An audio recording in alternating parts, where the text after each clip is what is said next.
last thing on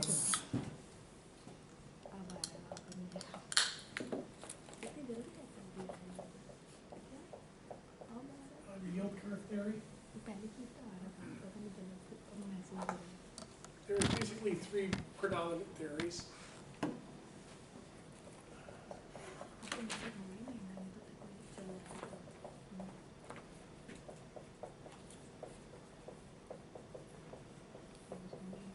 The expectations hypothesis,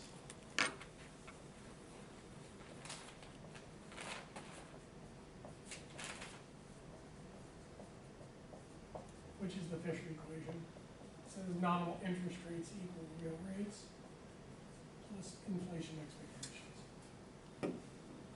And this basically states that it is the inflation expectations that creates the upward slope in the yield curve.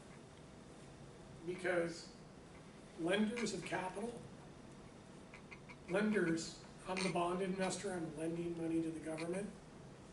I want to be compensated for the deterioration in my purchasing power due to inflation in the future. So I tack on an inflation risk premium to compensate me for future inflation. And that incentivizes me to lend to them. The second is the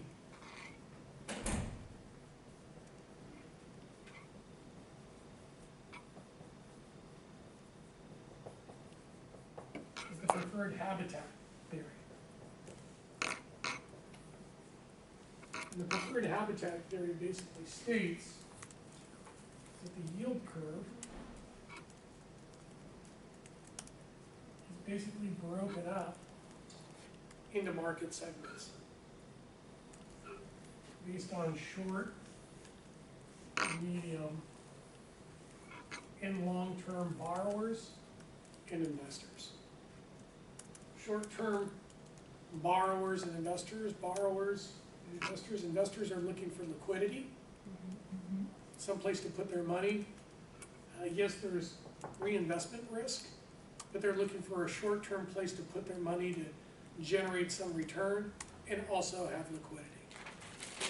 Businesses like to borrow on the short end of the curve because they have high turnover in their inventories. So they're using short-term financing to finance their inventory purchases because the inventory turns over in very short periods of time. Then you have investors in the middle of the market, medium-term maturities, that want to lend, i.e. buy the bonds, further out. They're looking for higher yield. They're trying to match some type of maturity when they'll need the money, let's say in 5 years for something. They want to put their money to work at a higher yield in something, some kind of capital budget or some kind of event that they're planning for in 5 years. The liquidity will come in and they will have gained some money on it. The businesses also want to borrow in the medium term, particularly around the 5-year, because that's the economic life of most equipment, is 5 years. And you've depreciated under GAAP over the 5-year period. So you're going to use 5-year financing to finance a 5-year equipment purchase to match the maturity, the economic life, and the maturity of the debt with the economic life of the asset. So maturity matching. And then you also have investors and borrowers on the long end of the term structure, or the long end of the yield curve. They want to borrow long to lock in that cost of capital for a long period of time. Investors in the bonds, or the lenders of the funds to the government and the corporations, want to match the maturity of their assets with the liabilities in the future. So being able to buy a 20 and a 30-year bond, knowing that the principal is going to pay in 20, 30 years, that matches the actuarial forecasts of the liabilities that will be coming due in the future, i.e. pensions. So the preferred habitat theory basically states that there are lenders and there are borrowers at certain segments of the market, and they prefer to invest, and they prefer to borrow at segments along the curve. And they prefer to be in one area or the other. Businesses like to be down here, institutions and pension funds like to be out here. So they prefer to be in those habitats. Another theory that is analogous to the preferred habitat is the segmentation theory.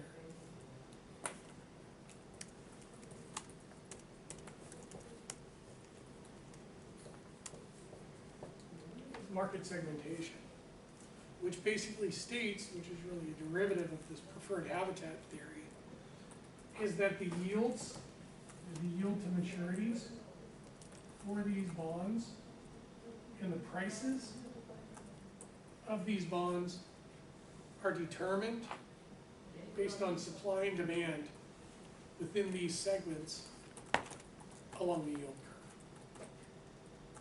So you could see, an inverted curve where you have significant market segmentation going on.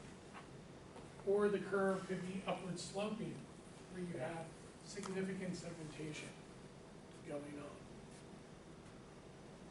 on. Lastly, which we don't talk about, is the yield curve is a short, long-term interest rates along the curve are really made up of geometric averages of short-term interest rates. So using geometric averages of short-term interest rates, you can calculate forward curves and forward interest rates. So movements in short-term interest rates will have an impact on long-term interest rates through the geometric average. And that's when this is called not the yield curve, but the term structure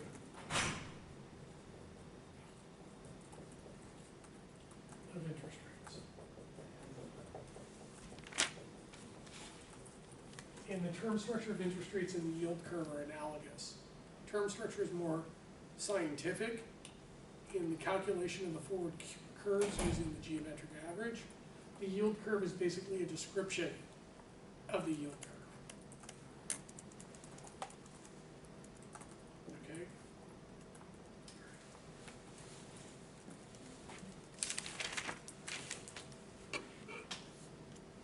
So based on our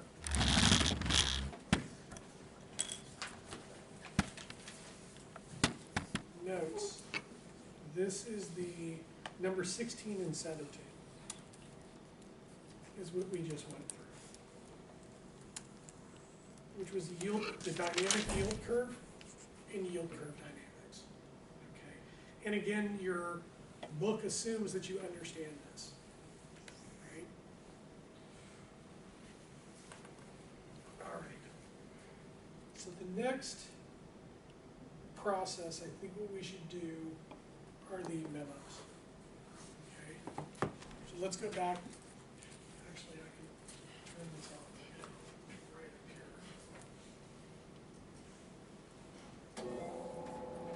here. Now, I gave you examples of the memos.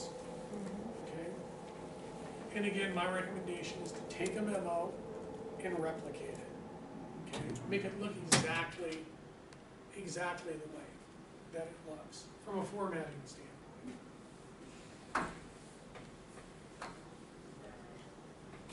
So there's going to be 5 memos.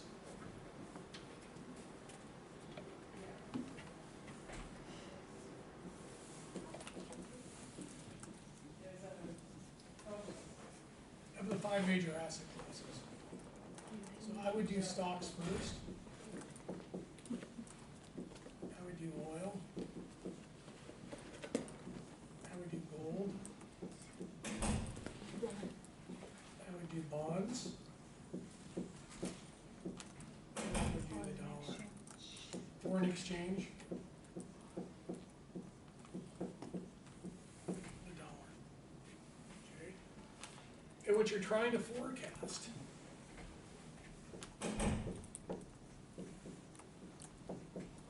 prices. So you're trying to forecast gold prices, oil prices, bond prices, and the value of the US dollar. Now the model, if you've ever studied forecasting,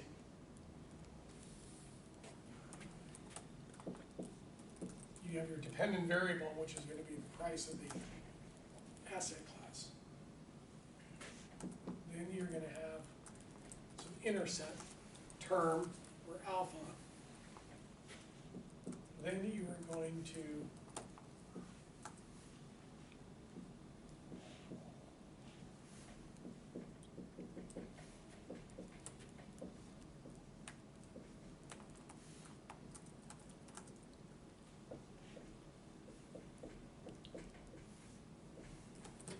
this would be your time series regression equation.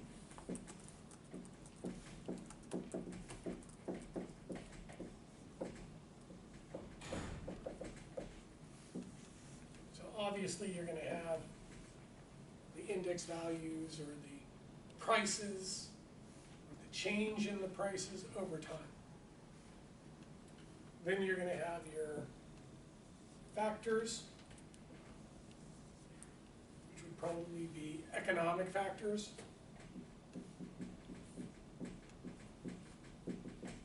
Both on the supply and the demand side. From an economic fundamental standpoint. And you might have technical factors that you could also put in there. But we're going to focus just on these. I'll let you build other models later. Usually, and then I'm getting into the pre-test a little bit here too. Okay. So once you have the data, right, you are going to run the regression. Then you are going to get the beta coefficients.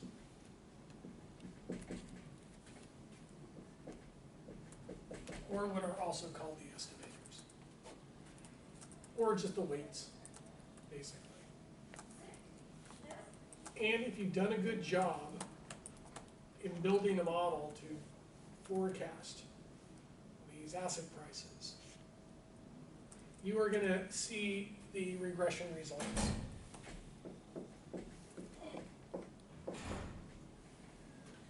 You are going to have a low P statistic.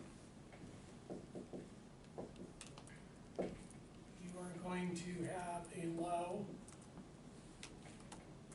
mean squared error.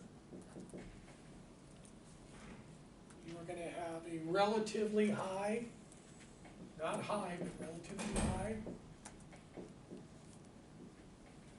R squared, or adjusted R squared, that basically says what is the correlation, positive or negative, with the dependent variable. You are going to have statistically significant t-stats. And the t-statistic limits are +2 and -2 is the range. This is perfectly negative correlation, and this is going to be perfectly positive correlation. Now the problem is, and again, these t-statistics are going to be testing the statistical significance of the independent variables to predict the dependent variable. So what you're doing is you're testing the individual independent variables in its predictability to predict the dependent variable. Okay. Now most t-statistics, if they are +2 or -2, you have errors. There's an error going on. You probably have the If it's perfectly positive, then the dependent variable is the independent variable, or the independent variable is the dependent. It's too perfect, okay? Or if it's negative, you probably made a mistake. Okay? So there's no way you can get it. So something, plus or minus 1 in there, either slightly higher or lower, around 1. And if the directional theory is correct, I mean, it doesn't make sense for interest rates to go up and bond prices to go up, right? It should be that interest rates are going up and bond prices are going down. So the direction, the sign on these T statistics have to make sense too. The other is the statistical significance of the F statistic. The F. So this is individual.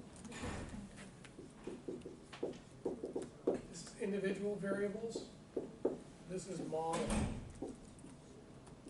variable. This is the ability of the model. It's just like the T statistic, but it's testing the model's capability of predicting the dependent variable. And again, these can't be very high too. Okay. So 4, 8, 13. 8 is pretty high. 4 is pretty good, but if you start getting out into 13, you're getting multicollinearity. Multicollinearity. When you have really high F statistics, because what you've done is you've added variables in your model that are highly correlated with each other and highly correlated with the dependent variable. Okay. So that brings another problem. Is model specification.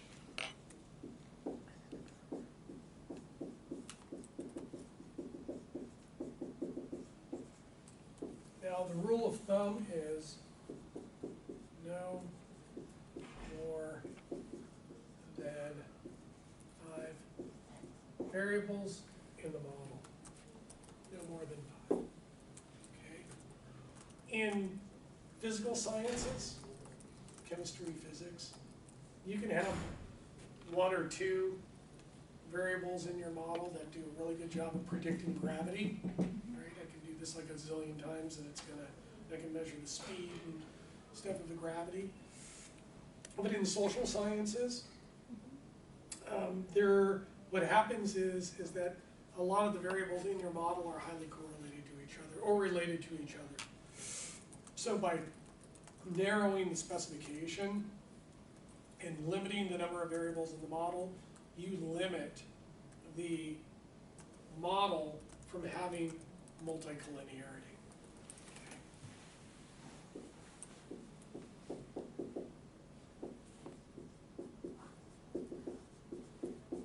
And multicollinearity basically means that the variables in your model are correlated to each other and are correlated, your independent variables in your model are correlated to each other but also correlated to the dependent. So you get multicollinearity. You got to get rid of multicollinearity. Multicollinearity is going to make your adjusted R-squares look really good. So you'd be seduced into thinking that your model is really good at predicting, but what you're doing is you're overfitting the model. Okay. So how do you test for multicollinearity? You basically run a correlation matrix.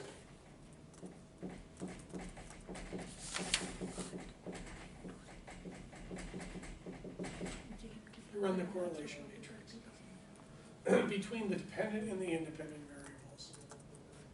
And you test for statistical significance in the correlations between the dependent variable and each of the independent variables. And you look at the correlations among the independent variables. Now, what you'll find out is that one variable in your model is highly correlated to the dependent variable,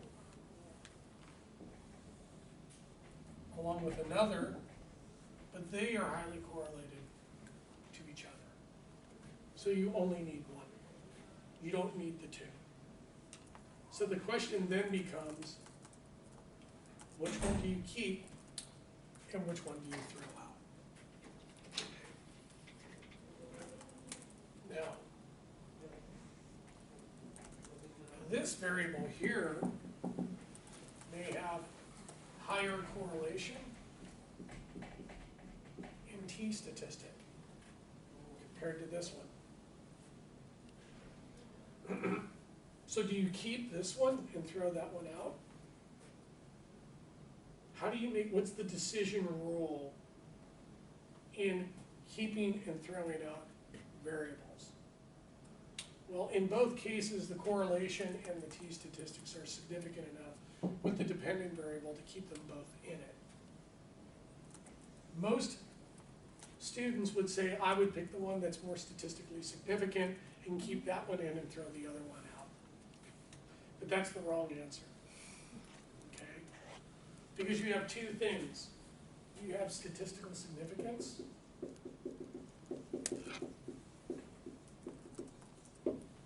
and you have theoretical significance.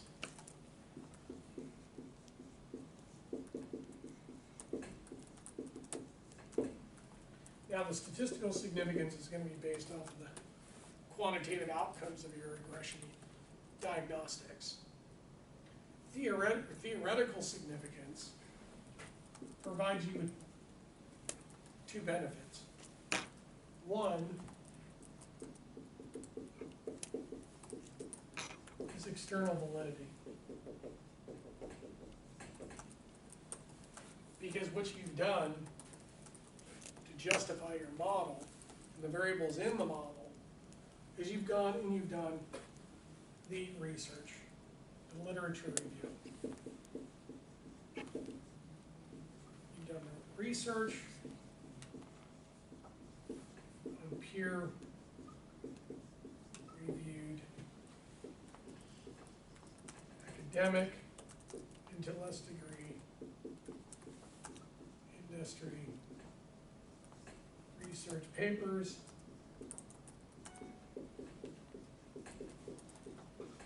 You reviewed the literature. You identified the articles, the seminal articles that basically lay out the literature, that have identified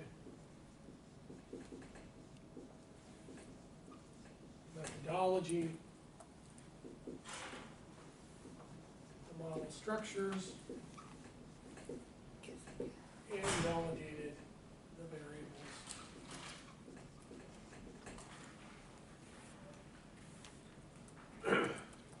So the variables that have been identified through the peer-reviewed journal articles that made up the literature of the articles that are basically the basis of your model building.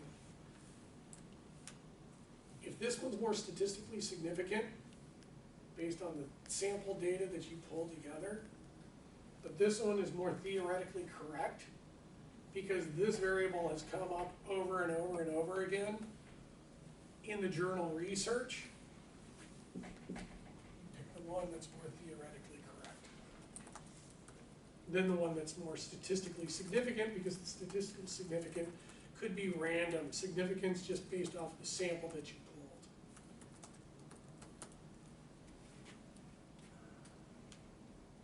Okay, so that's kind of the technical side of the forecast. And then gets right into the heart of the pretest. Okay, that was the heart of the pretest. Was basically, do you understand how to forecast these prices? If you were asked to model them, can you build a model structure of both cross-sectional or time series regression models? Understand how to not only collect the data to build the model based off of the theory, test it, see if you get the right results, eliminate the multicollinearity, and then forecast and see how your model does by backtesting it. By backtesting the model and see if it's predictive. Does your model, over time,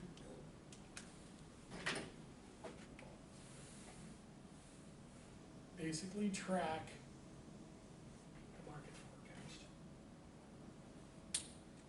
Because then, once you've got the coefficients, you can forecast what the variables are in the future, you will be able to forecast the market, the prices of the market going forward.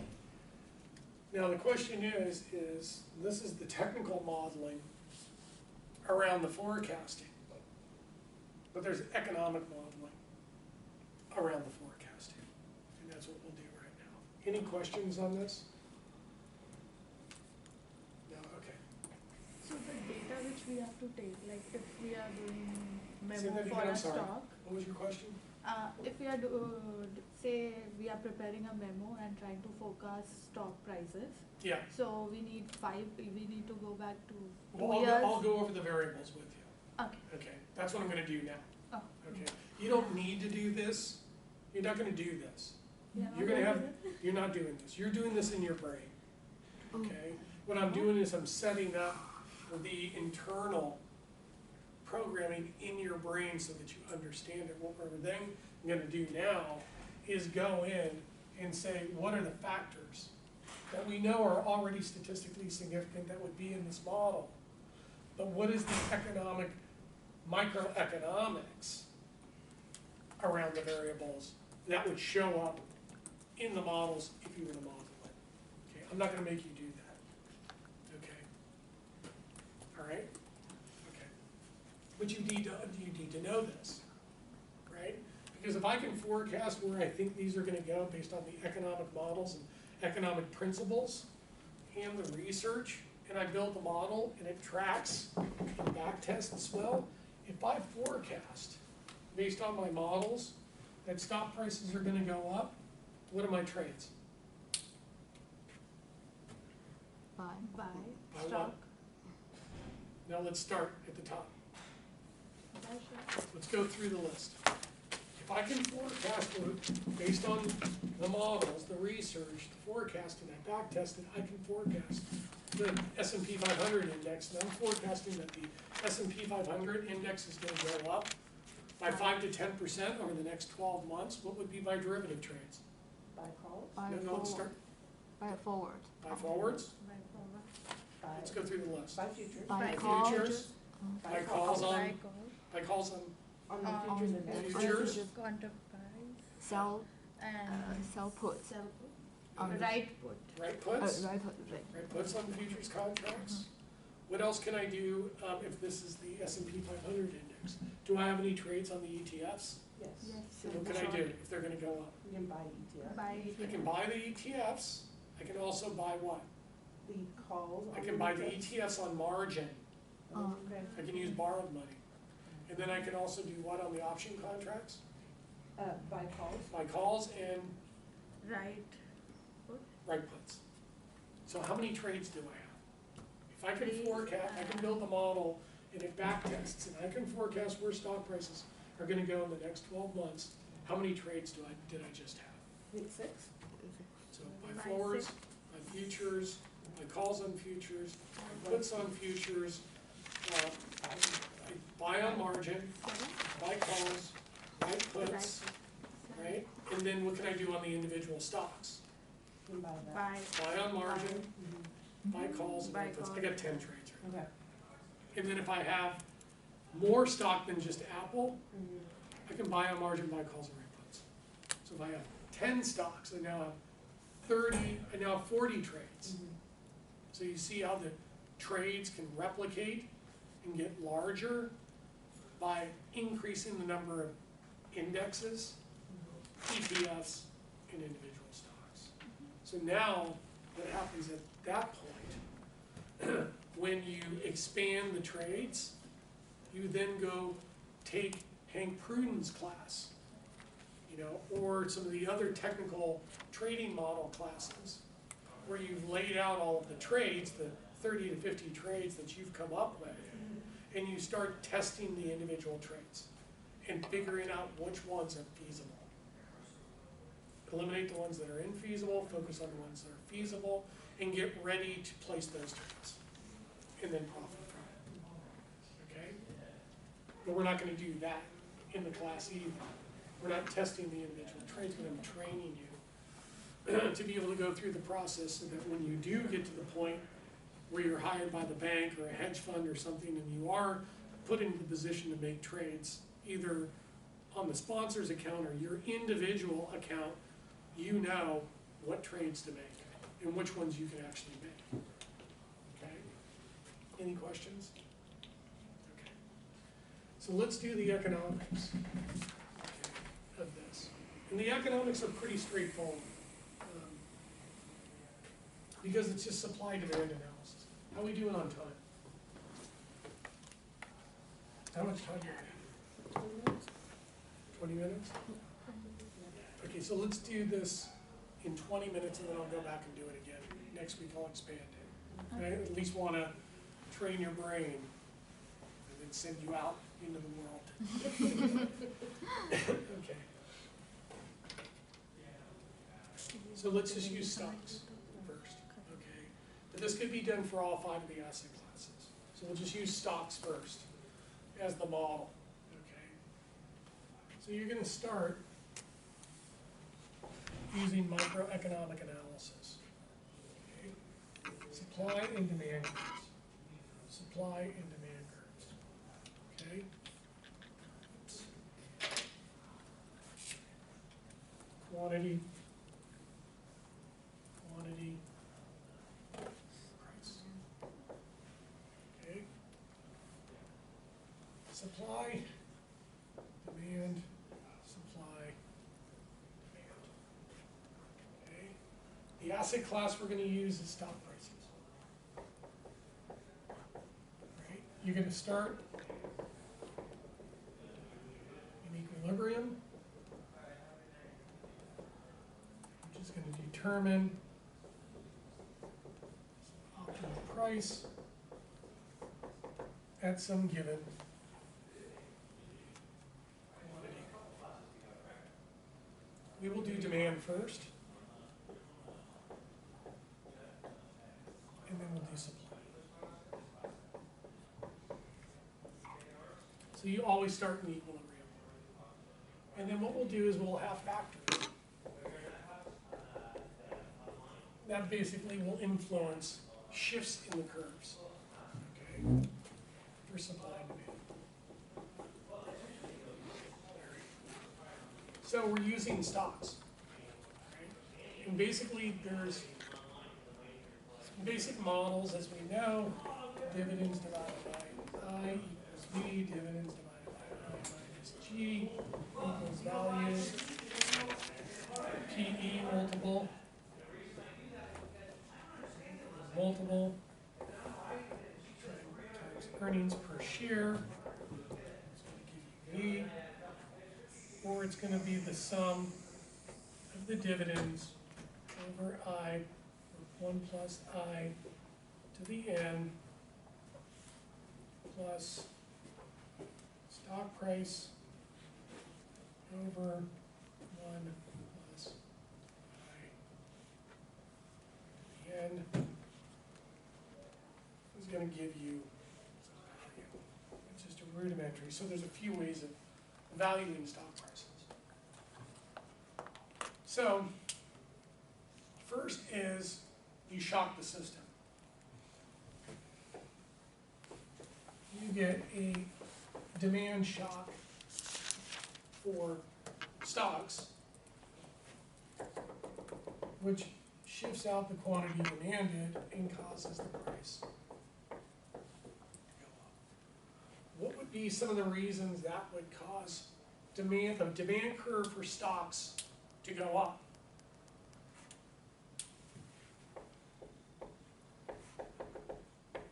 low yields in the bond market.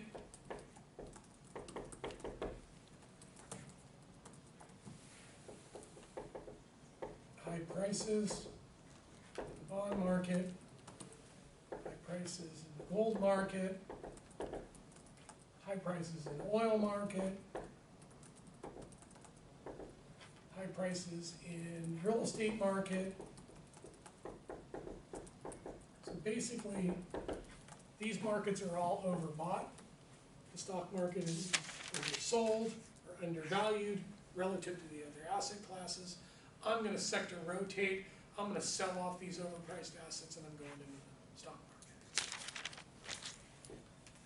Could also be the perception that future interest rates and costs of capital are gonna go down, which is gonna cause values to go up. Risk-free rates are gonna go down, values are gonna go up. The economy is recovering and continuing to grow, and actually future prospects of the economy look good. Therefore, earnings growth, free cash flow growth rates for corporations in the future look better now than they did before. So if the G goes up, right, this product goes down and the values go up. Those are just some factors that could shift the demand curve for stocks. Now, the other could be a downward shift in the demand curve, in the opposite direction, where the quantity demanded falls and the prices fall. What you usually do is you just reverse everything. So it's going to be high yields in the bond market, low relative prices in the gold market, and oil market, and real estate market, and it looks like the stock market is oversold and the other asset classes are undervalued. I'm gonna sell my stock and I'm gonna go into the other shares, therefore the demand for stocks are gonna fall significantly. So you can go in the other direction. Now on the supply side, let's say that because of very high stock prices, we start to see a lot of IPOs, initial public offerings, seasoned issues, or secondaries, secondary issues in the marketplace. Lots of investment banking activity to underwrite those shares and deliver them to the marketplace. As those shares start to flood the market, there's not enough demand to absorb all of the supply of these issues that are coming into the marketplace. Therefore, it shifts out the supply curve, increases the quantity supplied, and causes stock prices to fall due to an increase in new issuance and secondary issuance in the marketplace. Or the other could be a sell-off in the stock market, which floods the market with new supply because growth rate expectations on earnings are falling, or higher interest rate expectations in the future. Lower multiples, lower values, lower terminal values or intrinsic values, and the future stock prices, lower dividends because of a slowdown in the economy will cause valuations to drop. Therefore, people will start to sell the securities and flood the market and shift the supply curve out. And the last one, then we're done, is you have a shifting back in the supply curve, a contraction in supply. which would shift the supply curve back, shift the quantity supplied back, and cause the stock prices. Let's say example of that. Massive buybacks. Corporations have lots of cash sitting on their balance sheet. They're paying dividends. Why not take the cash, buy the shares in the open market, eliminate the supply, shrink the supply in the marketplace, and save the money on the dividends? Because the dividends are a cost of equity. That's a perfect example of it. Now what you can do is, once you kind of set this model up, you can start to replace stocks with oil, with gold, bonds, and foreign currency. And the price, only on the foreign currency, changes from price to value. Because we don't talk about foreign currency prices, we talk about the value of foreign currency. And that's where it changes. Once you've identified and embedded this in your brain and come up with these factors, these become the factors that you articulate within the memo.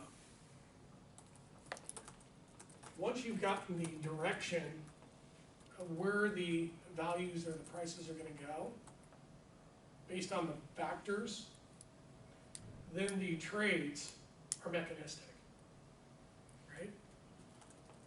And the requirement is 3 indexes, 3 ETFs, and 5 stocks. So you'll always have a total of 36 trades. And then you just run through the derivatives. So the derivatives are, trade calculations are just mechanistic. And that's where we're looking at the articles, at least 3 to 5 articles around these asset classes. They will basically tell you what the factors are that are driving the valuations up and down. And then it's up to you to make the forecast. And you gotta have at least a 5 to 8% movement in the stock. I mean, in the asset prices. I mean, can gold move 5 to 10% over the next 3 months? And why am I picking 3 months as the forecast term? Because that's the option contract period. Okay. So gold has moved a lot. So you got to look at the recent movements in gold and say, hey, can it really move 5 to 10%? But it's got to be at least a minimum of 5 and no more than 10, because I'm bounding your forecasts. But the stock market could move 10% easily in 3 months, right? Gold, maybe 5 to 8%, maybe. You got to go back and kind of look at what the movements have been over a 3-month period. Can bonds move 5 to 10%? Maybe 5 on the 10-year, maybe. If there's a major upward shift in the yield curve, a dramatic shift because of policy coming out of Washington. Because remember, the longer the maturity of the bond, the more sensitive the bond is to movements in interest rates. Because there's more discount periods on the coupon and the principal.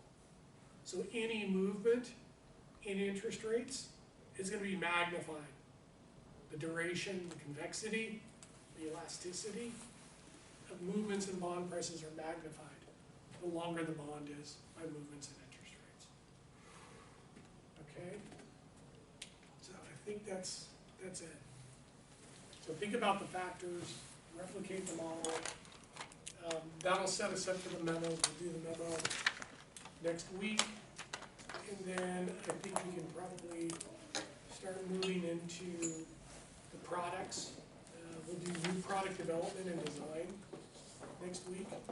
And then we'll start easing into the derivative contracts and those things. I would come work on one presentation from this book, one of these books. Either the Python, the R, or the 2R books. Oh, I would do the R. R is easy, okay. okay? Just pick one chapter, work together, look at the presentation that I put up there as kind of a model. And I put all of them up there. And then come back and do a presentation and pretend as though you work for Derivative Trading Corporation.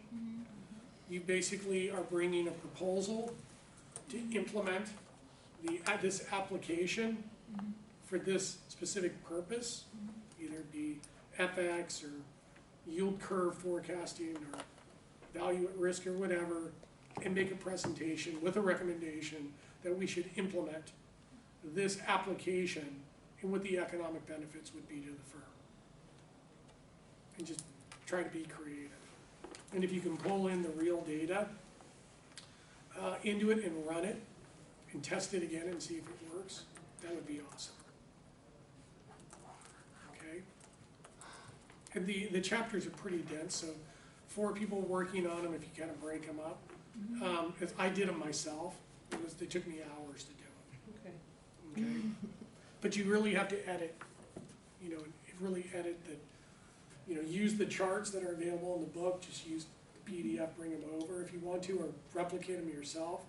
But try to narrow, my presentations have too much text in it, even though I edited them. So it'll give you kind of an idea of what a technical presentation would be if you were working in, let's say, new product development in the IT department at a multi-billion-dollar hedge fund. And you're constantly bringing senior management and the investment committee new products, new processes to do things better or create new things to generate more revenue. Because again, if you guys bring me a, you know, an application that generates $100 million over 5 years, you're gonna get a couple million out of it, right? I'm gonna pay you to incentivize you to bring us more solutions. Okay? All right, thank you. Are we off? Yes. We're good.